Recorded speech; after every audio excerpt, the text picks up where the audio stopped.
ფიზიკური ვარჯიშით როგორ შეიძლება რომ სისხლში შაქრის დონე დავიკლოთ და ეს მხოლოდ მათთვის არის ვისაც დიაბეტი აწუხებს თუ ჩვეულებრივად ჩვენც გვჭირდება ასეთი ვარჯიშის გაკეთება მას შემდეგ რაც ცოტა ვევტკვილს ვივთნოთ ხო დიახ ყველას სჭირდება ეს ვარჯიში როგორც თქვენი კოლეგები ეხლა რაზეც საუბრობდი რომ ადამიანის სისხლში შაქრის დონე რაც იქნება სტაბილური ხანგრძლივი ცხოვრების ერთ-ერთი ნიშნავანი ის არის როგორც ტრადიციული მედიცინაში ჩატარდება კვლევები, ისევე ეს აიურვედაშიც არის კვლევები. ოღონ ეს სხვანაირი კვლევებია. ხალხურ მედიცინაში, ხო? დიახ, ხალხური მედიცინაში. აიურვედაში არის, ანუ ჩვენ როცა სწავლობდი, ესეთი კვლევა ჩავატარე ჩვენ, რომ ადრე ესეთი ადამიანი, რომელიც ყერავდა.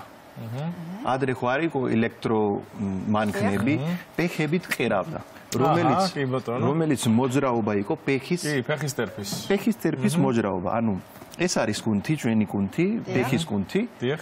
წესით ორი გული ეძახიან ადამიანს ერთი გული, რომელიც არსებობს, მეორე გულია ეს კუნთი. და გვაჩვენეთ როგორ უნდა გავაკეთოთ ეს ვარჯიში იმისთვის, რომ გავისტაბილუროთ სისხლში შაქრის დონე, ხო, როგორც მივხვდი. ადამიანის საჭმელი წამის მერე, რომელიც 1 საათის მერე ან სიარულში რომ მიდის, ეს ისევე ესე ამ კუნთს ამუშავებს. სოლიუს კუნთი ქვია ამას.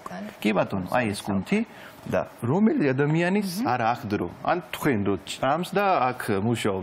მაშინ შეგიძლია რომ ძიხარ, მაშინაც ეს კუნთი რო ამუშავო. აციო, საციო. აი მაგალითად ქუსლიანი ფეხსაცმელი თუ გვაცვია ეს ხალხი. მაშინ უნდა დაძდე და დაძდომის პოზიციაშიც შეიძლება აციო, საციო. კი ბატონო, და დღის განმავლობაში რამდენჯერ შეიძლება და როდის უნდა გავაკეთოთ? საჭმელი წამის მერე, ორჯერ. ანუ ის კვლევა, რომელიც აიურვედაში იყო ჩატარებული და რამდენჯერ უნდა გავაკეთოთ ეს თუ ამას ეს 10 თუთი, ხო არაფერი არ ჭირდება. ძიხარ და ხო შეიძლება ნებისმიერ ადგილას ყველაზე ძამთელი გამოჩნდა ის ადამიანი ყველაზე ძამთელი გამოჩნდა ის ადამიანი რომელიც ყერავდა და რამდენჯერ უნდა გავაკეთოთ ეს 10 თუთი დღეში ერთხელ საკმარისია საჭმელი წამის მერე დღეში ორჯერ შეიძლება და თუ აქ დროს ადამიანს უნდა იარო დაახლოებით 3000 ნაბიჯი 4000 5000 რასაც შეიძლება სიარულიც ძალიან კარგი იმ შემთხვევაში თუ ადამიანს უწევს ოფისში დაჯდომა, კი ბატონო და მუშაობა, მთელი დღის გატარება ოფისში, შესაძლებელია ამ ვარჯიშით დაირეგულიროს ინსულინის. კი ბატონო, ზოგ ადამიანს აქ ჩვევა რომ ესე ეძახიან. ესეც უკვე კვლევაა რომ ის ადამიანი რომელიც ჩვევა ფეხის ესე თამაშიც ის ადამიანის სიცოცხლეში შაქრის დონე დაბალი გამოჩნდა ვიდრე სხვა. კი ბატონო, მე მგონი ესეთი მარტივი და ძალიან საჭირო ვარჯიშია. მოდი გადავიდეთ ახლა დიაბეტზე. ეს დაავადება დღევანდელ დღეს მსოფლიოს მასშტაბით საკმაოდ გავრცელებულია და ბევრი ადამიანს. კი, პანდემია ერთ-ერთი, რომელიც ჩუმია. კი ბატონო. და ხშირ შემთხვევაში ჭარბწონასთან არის დაკავშირებული. ჩვენ ვიცით რომ შესაძლოა ადამიანი იყოს გამხდარი და მასაც ჰქონდეს ეს პრობლემა, თუმცა ხშირად ჭარბწონასთან არის დაკავშირებული და ასეთ დროს ძალიან მნიშვნელოვანია კვების რაციონი. რა რჩევებს მისცემთ ჩვენს მაყურებელს მაშინ, როდესაც ადამიანს აწუხებს დიაბეტი, როგორი უნდა იყოს მისი კვება? კვება ყოველთვის ადამიანი ესე არ უნდა იყოს, პირველად სწრაფად არ უნდა ჭამო. ესეც კვლევაა ჩატარებული ადამიანი როცა კარგად გეჯავს საჭმელი კარგად გეჯავს ის ნახშირისხლების მეტაბოლიზმი უფრო ნელია კარგად კეთდება სიცოცხლეში არ მიდის შაქარის დონე ვიდრე რომელიც ჭამს სწრაფი აიურვედაში წერია რომ 32 ჯერ უნდა დაგეჯო ერთი ლუკმა გასაგებია ანუ ეს 3000 წლის წინ დაწერილია რომ 32 ჯერ ერთი ლუკმა თუ დაგეჯე მაშინ შაქარის დონე არ წავა მაგრამ რამდენი ხანი უნდა რამდენ ხანს უნდა მოვანტალმოთ ჭაბას პრევენციისთვის აი ამ შაქრის ნელა უნდა ჭამო ესა 32 ჯერ მსმენია რომ ის ადამიანები ვინც უფრო ნელა იკვებებიან გაცილებით უფრო რთულად იმატებენ წონაში ვიდრე ისინი ვინც სწრაფად ჭამენ და ცოტა ალბათ ვიტამინის და მინერალების გამოყოფა საჭმელი რასაც ჭამ იმიდან უფრო კარგად კეთდება ნელა რო ჭამ საჭმელი ანუ აიურვედა ამბობს საჭმელი უნდა დალიო და წყალი უნდა ჭამო წყალი ესე ნელა უნდა დალიო რო ნელ-ნელა კულუპულობით ანუ ვითომ საჭმელი ჭამ და საჭმელი ისე უნდა ჭამო იმდენად უნდა დაგეჯო რომ ეს გახდე წყალისავით გასაგებია კი ბატონო კიდევ რა რჩევებს მისცემთ ჩვენს მაყურებელს როგორი უნდა იყოს დილის რაციონი დილით აუცილებლად უნდა ცადო ადამიანმა ნახშირის წყლები, რომ ნაკლებად მირთვა. შურია აი ეგეთი ფაფებით რო იწყებენ, რომელიც პაჩკებში შიგნით წვრილი ქამრით ხარი რო უხატია ეგეთი ეს მავნეა. ანუ ნახშირწყლებით დაწყება დილის მაინც არ არის ასე რომ. არ არის აცილი. და შვრია ყველთან ერთად ასეთი რამ მსმენია, რომ მხოლოდ შვრიის ფაფის მირთმევა შესაძლოა მავნებელი იყოს, თუმცა თუ მას დავამატებთ ყველს, ეს უკვე არის ჯანსაღი. იქ თუ ყველი დაამატე წავიდა იქ ცოტა პროტეინიც და ცხიმი. ცხიმი მაგისი ნახშირის წყლის მეტაბოლიზმი აკეთებს, მე ნელა გადამუშავდება და სიცხლში არ წავა შაქა. ან ჯეთუნის ზეთი დაამატე. ნებისმიერი ცხიმი უნდა დაამატო ნახშირის წყლთან. თან ეს შურია დაახლოებით თუ გააკეთებ პირველი გამე ცივი. ანუ ნახშირის წყლები ყოველთვის უნდა ცადო რომ ცივი ჭამო. კი ბატონო. ცხელი თუ ჭამს ეს უფრო სწრაფად გადამუშავდება. ანუ დიაბეტის ადამიანისთვის ეს პრობლემაა, როცა ცხელი ნახშირის წყლები ჭამს. ცხელი პური, ცხელი ბრინჯი, ცხელი. იმიტომ პირველი გამე რო გააკეთო და მაცივარში შეინახო, ეს მოლეკულები სხვანაირი გახდება და მაგისი გადამუშავება სხვანაირად ხდება. რაც შეეხება დილას ხორცის და ხორც პროდუქტების დაწყება დილის. რამდენად რეკომენდებული? ეს არის რეკომენდებული. ზოგი ფიქრობს, რომ დილა არის, სუგბუქად უნდა ჭამო, ეს არის ეს დომა.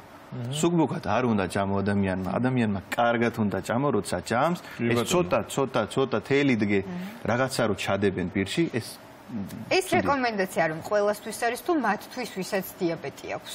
ყველასთვის. იმიტომ ინსულინის რეზისტენტის დაწყებისგან შეიძლება 30 წლის მერე დიაბეტიანი გახდეს ის ადამიანი. დიახ, შეიძლება დღეს ერთი ბავშვი 15 წლის არის და პუტკუნაა და მოსწონს შობლები რა კარგი ბავშვია და ხო? ამას შეიძლება დღეს ინსულინის რეზისტენტობა ქონდეს. რატო გასუხდა? რატო გასუხდა ის ბავშვი, ხო? ხო, მართალია. მოდით სანამ პროდუქტების ჩამონათვალს გავაგრძელებდეთ, ინსულინ რეზისტენტულობაზეც ვისაუბროთ. როგორ უნდა შევამჩნიოთ ჩვენ თავად, რომ შესაძლოა ინსულინ რეზისტენტულები ვიყოთ? კი ბატონო, საჭმელი ჭამის პირველი სიმპტომი ეს არის, რომ საჭმელი ჭამის მერეც კმაყოფილი არ ახარ. კიდე გინდა საჭმელის ჭამა. ან ტკბილის მირთმევა. კი. და ჭამის მერე ძილი გინდა. კანი, ანუ აი ამ ადგილებში მოდის მეჭეჭები და სხვადასხვა, ანუ კანი უხეშდება. კანის ეს ადგილები გაშავდება, ფეხები გამომშრალი, ანუ ადამიანის კანზე სხვა ფერია ეს ადგილები. ეს ნიშნებია. მუწუქები გამოდის, ანუ ინსულინი, ნაჭამი საჭმელი არ გერგება, ასე ვთქვა, შეიძლება ითქვას, ხო? ასე გუშინ ჩვენ საუბრობდით და თქვენ საუბარში მითხარით, რომ აი ქამარს როდესაც ვიკეთებთ, თუ ხვდებით, რომ ის ქამარი კარგად არ გვეკრება და გვაქვს ეგრეთ წოდებული ზედმეტი ცხიმი მუცელზე, ესეც უნდა გადავიტანოთ ერთი ნიშნული. ანუ დღეს ადამიანი ყველა ადამიანი ეხლა ვინც უყურებს, ფიქრობს, მე კარგად ვარ ძალიან, ჭამის მერე არ მეძინება, ძალიან კარგად ვგრძნობს თავი. ოღონ ეს ადგილი ანუ გიპი აქვს, ანუ უცელი ადამიანს. ეს ადამიანის ნახშირის წყლის მეტაბოლიზმი კარგად არ კეთდება. ადრე თუ გვიან შეიძლება ეს გახდეს დიაბეტი ან პრიდიაბეტი. და ასეთ დროს კვების რაციონი უნდა შევცვალოთ აუცილებლად. კვება. თავარი კვებაა იქ. კი ბატონო, წყლის მირთმევა რამდენად მნიშვნელოვანია, თუნდაც ინსულინ რეზისტენტობის დროს და შემდგომ უკვე დიაბეტის და პრედიაბეტის შემთხვევაში. ანუ წყლის მირთმევა ესეა, რომ თუ 5 ლიტრა წყალი დავლევს და ინსულინის რეზისტენტობა გამივლის, ესე არ არის. წყალი არაფერი შუაში არ არის ინსულინის იმასთან, რომ ადგები ადამიანი 1-2 ჭიქა წყალი რო დალიო და მე ინდივიდუალურია რამდენი თხოვნა იქნება თელი დღე. კი ბატონო. მაშინ განვაგრძოთ ისევ კვების რაციონზე საუბარი, ჩვენ ვსაუბრობდით დილის კვებაზე, თქვით რომ ხორც პროდუქტებით დაწყება დილის ეს არის ძალიან კარგი და შვრიის ფაფა არ არის რეკომენდებული. კიდევ რა პროდუქტებია ის რაც დილას საუზმედ უნდა მივირთვათ და მირთვან მათ ვისაც აწუხებთ დიაბეტი, პრედიაბეტი ან არიან ინსულინ რეზისტენტი. კი ბატონო. სადაც შედის ცილა და ცხიმი მაგალი. ნებისმიერი ესეთი პროდუქტი უნდა ჭამო დილით. კი ბატონო. კვერცხი მოხარშული. კვერცხი მოხარშული, კვერცხის სემწვარი. არ აქვს მნიშვნელობა რაში უნდა შეჭვა. სემწვარი, ანუ ჯეთუნში, ნებისმიერ რამეში. ჯეთუნის ჯეთის პირდაპირ დალევა შეიძლება. ანუ ცხიმი, რაც მიიგებს ჯერ პროტეინი, მერე ცხიმი და ძევიდან შეიძლება 1-2 ნაჭერი პური, შვრია და ნახშირისწყლი. ანუ მესამე ადგილზე უნდა მოვიდე ნახშირისწყლები. ჯერ წავიდე ბოჭკო, სადაც შედის ბოსტნეულები, მეორე ფენა უნდა იყოს ჩვენი კუჭში, პროტეინი ან ცხიმი, ნახშირისწყლები ბოლოს უნდა წავიდე. გასაგებია. იმიტომ ნახშირისწყლების გადამუშავება ჩვენი პირიდან ხდება. აქედანვე ის ფერმენტები რო არის, აქედანვე გადაამუშავებ და მე სწრაფად. არ გვინდა ეს პროცესი გვინდა ჩვენ ნელა. დიახ. და მათ ვისაც ეს დაავადებები აწუხებთ, დღეში რამდენჯერ უნდა მიირთვან საკვები? ყველაზე საუკეთესოა 2 დიდი კვება პლუს 1 სნეკ, ანუ დილით 1 საჭმელი, კარგად, ესე არა, ცოტა ეხლა, ანუ რამდენჯერაც პირში ლუკმა ჩავდებს, ჩვენი პენკრიას აქტიურია და უნდა გაუშვათ ინსულინი. პენკრია დასვენებული თუ გინდა რომ იყო, დღეში 2-ჯერ დიდი კვება, შუაში 1 სნეკი შეიძლება პატარა. რაიმე კონკრეტულ რეკომენდაციას ხო არ მიცემთ ჩვენს მაყურებელს, მაგალითად, აი რაიმე მცენარეული ნაყენი ხო არ არსებობს, რაც კი, მცენარეულებში არსებობს ყველაზე პირველი არის ვაშლის ძმარი, რომელიც შაქრის დონეს არეგულირებს. ანუ იქ როგორ არეგულირებს? იგივე ფერმენტები ხო არის, ჩვენი ფერმენტები, რომელიც გადაამუშავებს ნახშირის წყლები. იმას ხელს უშლის, აჩერებს, რომ არ გააკეთო თავის საქმე. ნელა გააკეთო. მეორე არის ფენუგრიკის თესლი. დიახ. ფენუგრიკის თესლი პლუს დარიჩინი. დიახ. ეს სამივე არის, რომელიც არეგულირებს შაქარის დონე. ოღონ ესე კი არა, ჯერ ვაშლის ძმარი დავლევთ, მოდით და მე ტორტი ვჭამო. ხო, თავისთავად. კი ბატონო, როგორი უნდა იყოს სადილი? სადილი იგივე. ჩვენი თეფში ხო არის? იქ თეფში სამივე უნდა იყოს რაღაცა ბოჭკო, პროტეინი, ცხიმი და ნახშირის წყლები. 20%-ით არ უნდა გაცილდე ეს ნახშირის წყლები. ანუ ნახშირის წყლების რაოდენობა ჩვენ თეფში არ უნდა გადაცილდე 20%-ით. საერთოდ ჯამის. დიახ. გასაგებია. ანუ კიდევ რა პროდუქტები არის, რაც სისხლში შაქრის დონეს დაარეგულირებს? კვებაში? დიახ. ავოკადო. დიახ. რასაც ცხიმი არის, ცოტა რაოდენობით პროტეინი არის, ნახშირის წყლები ცოტა არის. კარახი. დიახ. პროტეინი, ნებისმიერი ხორცი, თევზი. ხორცი არის ადამიანისთვის, ანუ ხოეჯაკი ან წითელი ხორცი არ უნდა ჭამო, ეს ისე არა. ხორცი ჭამის მერე ადამიანის პრობლემა არა. ადამიანის პრობლემა არის ნახშირის წყლები. საინტერესოა. ოღონ ყველასთვის არ არის ცუდი ნახშირის წყლები. ადამიანი, რომელიც ნახშირის წყლების ჭამის მერე ვარჯიშობს და ხარჯავს იმ ენერგიას გამოიმუშავებს ნახშირის. იმ მაგისტრის ნახშირის წყლები მეგობარია, მაგრამ ძალიან რომ არ გავუცდეთ თემას, იმიტომ რომ დღეს ჩვენ ვსაუბრობთ უფრო დიაბეტი, ვისაც აწუხებს მათ, პრედიაბეტზე და ასევე ვინც არის რეზისტენტური, მიდრეკილი აი ამ დაავადებისკენ. მათ შემთხვევაში როგორ უნდა იყოს რეგულირებული ნახშირწყლების მიღება? დიაბეტის შემთხვევაში შესაძლებელია და დაშვებულია მცირე რაოდენობით ნახშირწყლის მიღება. კი ბატონო, 20%-ით არ უნდა გაცილდეს. იმ თეფში უნდა უყურო, იმ თეფში რადევს. 20%-ზე მეტი თუ ნახშირის წყლები წავიდა, ადამიანის სისხლზე წავა და დაგჭირდება მერე წამლები. თუ ჯერ ბოსტნეული, მერე პროტეინი, ცხიმი და ბოლოს ნახშირის წყლები თუ ჭამე, 3 თვეში, 90 დღეში იმ სამივე რეზისტენტობა ან ჭარბიჭონა და ანუ ამ სამივე კომპონენტის ერთად ჭამაც მაინც და მაინც რეკომენდირებული არ არის თქვენ როგორც ვთქვით. ანუ ესე იგი უნდა დავიწყოთ ჩვენ ბოჭკოთი, ბოსტნეულით უნდა დავიწყოთ, შემდეგ ცილა, დიახ, ცილა და ცხიმი დიახ და ბოლოს დავასრულოთ ასე ვთქვათ ნახშირის წყლები. რა საინტერესო, მე პირიქით ვიწყებ ხოლმე გემრიელი რომელიც არის მას ვინახო ბოლოსთვის. რეალურად არასწორია ეგ. ეგ არის, ნახშირის წყლები არის გემრიელი, რა თქმა უნდა. გინდა პურიც ნატეხიც რო იყო, ესეც გიჩვენება რომ ძალიან გემრიელია, იმიტომ იგივეა. როგორც ჩვენ საქსი კატა ან ძაღლი რო ყავს, მაგას ეუბნები, მიდი ეს გააკეთე. და მე ასრულებს რაღაცა საწმელი რო აძლევს. იგივე მუშაობს ჩვენი ტვინიც. ნაქსირის კლების თulit რომ ეს ჩემი ის არის რა, საჩუქარია ჩემი. კი ბატონო.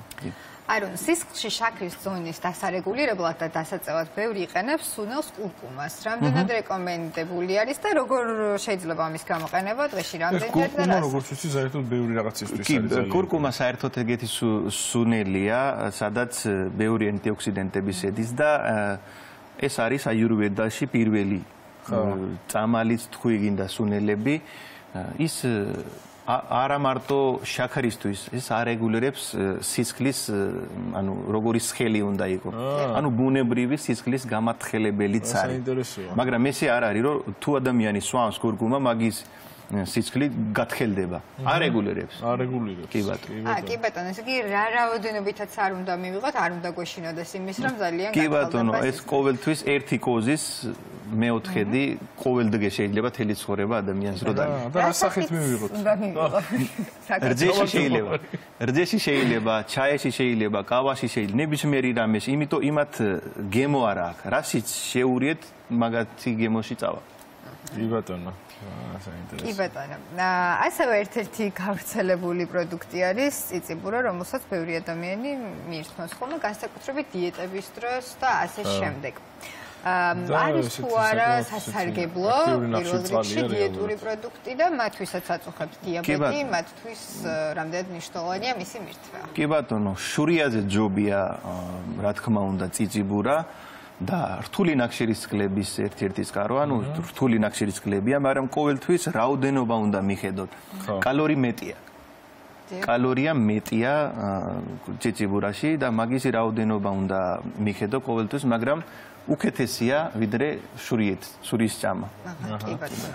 ძალიან საინტერესო პროდუქტებია ზოგადად კიდევ რას გვეტყვით ხილის შესახებ, აი რა ხილი არის, რაც უნდა მივირთვათ სიტყვაზე, შეიძლება დილას, შეიძლება შუადღეს, შეიძლება საყოველთაო, დიაბეტის დროს ზოგადად რომელი ხილი არ არის და არის რეკომენდირებული. ნახე, ეხლა დიაბეტი ადამიანმა თუ დაიწყოთ ბანანის ჭამა, რა თქმა უნდა, გლუკოზაა და შეიძლება. კი ბატონო. დიაბეტიანი ადამიანისთვის შეიძლება ფორთოქლის ჭამაც, ოღონდ მწვენი არა, პირდაპირი ჭამა, იქ არის ბოჭკო, რომელი ბუნებამ მოგცა. ბუნებამ მწვენი არ მოგცა ჩვენ. ბუნებამ მოგცა პორტოქალი. ისე უნდა ჭამო. ვაშლი უნდა ჭამო, ოღონდ კანიანად. კანი თუ გათალე, იგივე გახდება როგორც პური. კი, კანიანად მოგცა. როგორც პური, ანუ რას გულისხმობთ, როგორც ნახშირის წყლები გახდება. ტკბილი შაქარი, ჩვეულებრივი შაქარი გახდება. ბოჭკო შედის კანში. კანიანად ვაშლი ჭამე თუ გაჩუქებს, ეს სამივე პრობლემა გინდა სხვა ადამიანმა, რომელიც ზამთელია. ბროწეულის ჭამა შეიძლება. დიახ. ბროწეული ვაშლი არაჩვენი. არა, აი კაი, ბავშვებსაც რო სიტყვაზე ვაშლს უხეხავთ ხოლმე, ჯობია რომ კანთან ერთად გაუხეხოთ? კანთან. კი ბატონო, კანში შედის ბოჭკო, რომელიც არეგულირებს ბავშვი მეორედ რომელსაც ეთხოთ საწმელი. დიახ, და ასევე კენკრაზეც მინდა ვიკითხო. დიაბეტიანი ადამიანების ნებისმიერი კენკროვანი ნებისმიერი ხილის გლიცემიური ინდექსი არის დაბალი. რომელიც კარგია ადამიანისთვის, ვისაც აჩუქებს ეს სამი პრობლემა. კარგით, თუ მიდრეკილები ვართ დიაბეტზე, ან თუნდაც არ ვართ მიდრეკილები და გვინდა რომ უბრალოდ პრევენციის მიზნით რაღაცა აქტივობები გავატაროთ. აი რაღაც რჩევები რომ მიცეთ ასეთ ადამიანებს, როგორ ვიცხოვროთ, რა ვჭამოთ, როგორ ვიყვებოთ, აი შეჯამების კუთხით რომ ჩამოვაყალიბოთ თუ შეიძლება. სამი მთავარი რჩევა სიტყვაზე. პირველი მთავარი რჩევა არის ძილი უნდა გაასწორო. დიახ. გინდა 6 საათი ძინოს, გინდა 8. დიახ. ეს უნდა იყოს კარგი ძილი. ჩვენი ჰორმონები ძილში კეთდება ყველაფერი. ჩვენ განვითარდით ძილში. ბავშვი რო იბადება, იმის მერე ძინავს. 10 საათი ძინავს. იმიტომ ის განვითარდება ძილში. სანამ ადამიანი არსებობს, ეს ძილში განვითარდება. სანამ ჩვენ გვიძავს, ის უკვე ჩათვალე ხარჯავს. კარგი ძილი, მეორე იგივე ის თებში უნდა უყურო ყოველთვის, რომ ბოჭკო, ცხიმი, პროტეინი და ნახშირის კლების რაოდენობა 20%-ზე მეტი არ იყოს. არ უნდა იყოს. ნებისმიერი ადამიანისთვის. რა საინტერესო რჩევაა. უნდა იყოს და ეს წყლის დალევა და საჭმელის ჭამა. ადამიანმა ნელა უნდა ჭამო საჭმელი. დაახლოებით 1.5 საათი უნდა მისცემს, რომ საჭმელი უნდა ჭამო ეხლა, არა სასწრაფოდ. კი ბატონო, და საჭმლის ჭამა უნდა იყოს სასიამოვნო პროცესი. კი. წყლის დალევა კვებასთან ერთად, ანუ კვებამდე უნდა იყოს წყალი, ან კვებამდე უნდა მივირთვათ წყალი კვების დროს თუ კვების შემდგომ. 40 თუთი წინ საჭმელზე და 40 თუთის მერე. ეს არის რეკომენდაცია ყველასთვის, მათ ვისაც თქვათ საჭმელი ჭამის ზუსტად ინსულინ რეზისტენტი. ნებისმიერი ადამიანისთვის, ჩემთვის, თქვენთვის, საჭმელი ჭამის ზუსტად მერე წყალი არ უნდა მიაღოლო. ხო. იმას სჭირდება სპეციალური ტემპერატურა, რომ გადაამუშავო ეს საჭმელი ჩვენი სხეულს. თუ დალევს ჩვენ კავა, ჩაი, ნებისმიერი რამე საჭმელის მერე, ხელს უწყობს. ანუ პრობლემა. ანუ ყველაზე ხშირად დაშვებული შეცდომები რა არის, რასაც ინსულინ რეზისტენტული ადამიანები უშვებენ, ან ის ადამიანები, ვისაც პრედიაბეტი ან დიაბეტი აქვთ.